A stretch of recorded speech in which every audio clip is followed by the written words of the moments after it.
Бүгінгі геройыбыз бик яхшы жайдақ от үстінде үзін біле башлаганнан берле. Тағын шунсы да бар, ул шабышқы атларны үзе тәрбияли.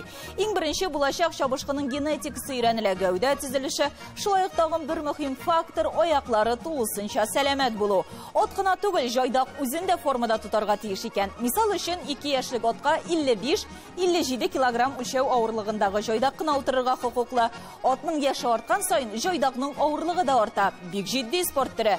Шабар алдыннан шабып келгәннән соң да үлчәнергә кирәк икән. Кыскасы, көрәштәге кебек авырлык куганнан соң үлчәнеп алгач, тамак ялгап рәхәтләнеп ял итү юк монда. Шаеву, а ну положь на место. Казан сабанты зур булып үтә инде ул. 2004 елда 2 яшьлек Панфарон дигән айгыр белән отып беренче алдым.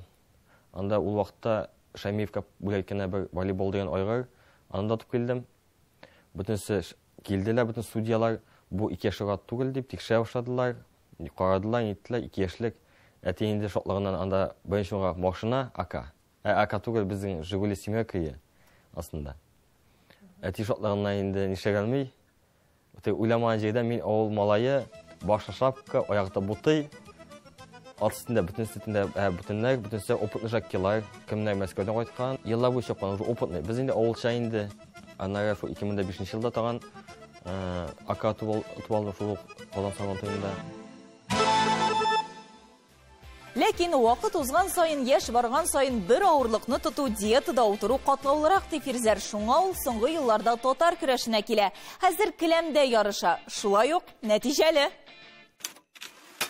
Фирзәр Сәгыйть улы Гыйниятуллин 1990 елның 11 июлендә Теләче районы Олы Миша авылында туган. 60 килограмм авырлык үлчәвендә көрәшә. Милли көрәш буенча бер тапкыр Татарстан чемпионы, бер мәртәбә Россия чемпионы. 2017 елда Татарстан Республикасы авыл хуҗалыгы турниры җиңүчесе. 2019 елда дөнья чемпионы. Халыкара класслы спорт остасы. Тагын шунсын да өстәп әйтергә кирәк, көрәшкә ул от чабышын ташлаганнан соң гына килми, аңа хәтледә келәм белән дус була. Көрәш канында 3 буын көрәшче алар, гаиләдә 4 бала үскәннәр.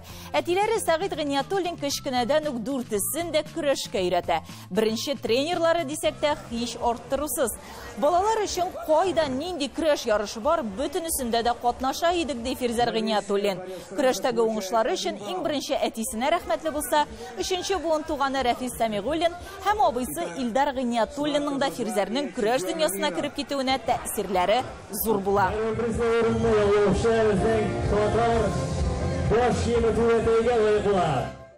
Келәмгә бер кайчанда мин аны җиңәм дигән уй белән керергә ярамый, ди Фирзәр. Көндәшләре дип Рузил Ганиев, Нәфис Миннебаев, Илсур Гыймадетдиновларны атаса, инде хәзер 60 килограмм үлчәү авырлыгында яшьләрнең күп булуын да билгеләп үтте. Алар яшь һәм көчле булулары белән отса, без тәҗрибәлерәк, ди Фирзәр. Көчле белән көрәшкәндә тоже бит шунсы бар. Кемдә көчле малай, аңа уже техник эшләр кирәк. Кемдә гибкий малай, аңа уже һәр кешегә стратегия төзеп уже эзләнә кирәк. Подход кирәк һәр кешегә. Бүтән кешегә дә кадимдән күтәреп аттым түгел, һәр ала сине өйрәнәләр. Хәзерге заманда видео төшерәләр, карыйлар, өйрәнәләр, син нәрсә эшлисең, шуңа каршы контр-атака эшлиләр уже. Шуңа гел көрәшне шуң өчен гел үзгәртеп тора кирәк безгә. Теге прогиб кылышлыйсың, опережение эшлисең.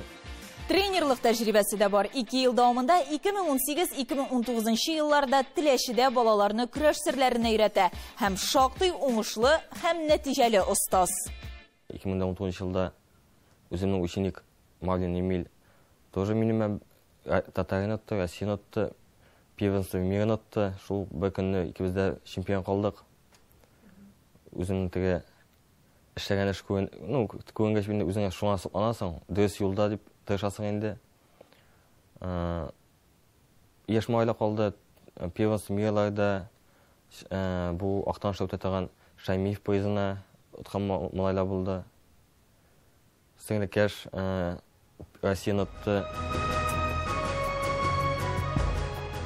Хәзер дә тренер булып эшләү теләге бар, аның тик фермерлык эше күп вакытны ала, ди. Җайдак булудан туктаса да, атлар янында. Татарга ат тәүге мәхәббәте кебек кадерле.